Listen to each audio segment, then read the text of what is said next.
Erasmus, a Dutch humanist scholar, published the first printed Greek New Testament on March 1st, 1516.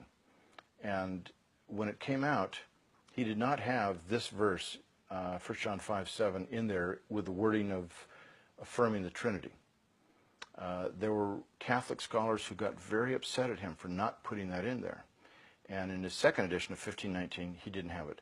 What he mentioned in his notes in that second edition is, I didn't put it in because I did not see it in any Greek manuscripts. And by 1520, there was a scribe at Oxford named Roy who created a manuscript that had the entire New Testament in it, and somehow it ended up at the doorstep of Erasmus in Basel.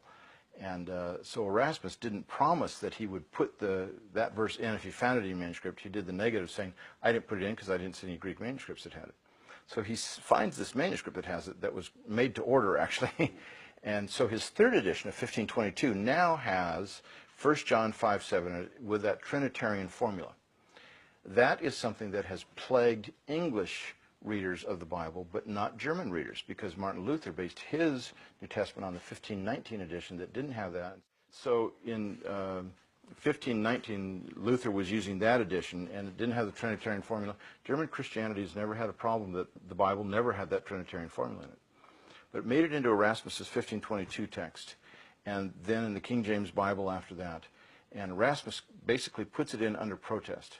To date, we have discovered 8 manuscripts that have that wording there, in 4 manuscripts written from the 16th or later century, and in 4 margins of manuscripts, the earliest of which I think is 10th or 12th century, but the marginal notes themselves are probably 16th or later.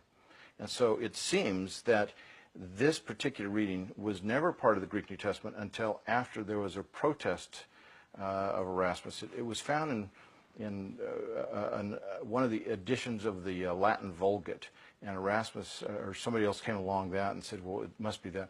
And what's really fascinating is the guy who puts this into the text, the scribe named Roy, didn't know Greek very well, so he simply translated Latin into Greek without knowing how Greek syntax worked. And so he made mistakes that Erasmus corrected when he put it into his text, and therefore Erasmus corrected the Greek and still put in something in his Greek text that he could not find in the manuscript because he knew it was a fabrication.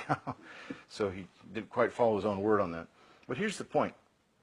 We've known this for 500 years. This is bogus.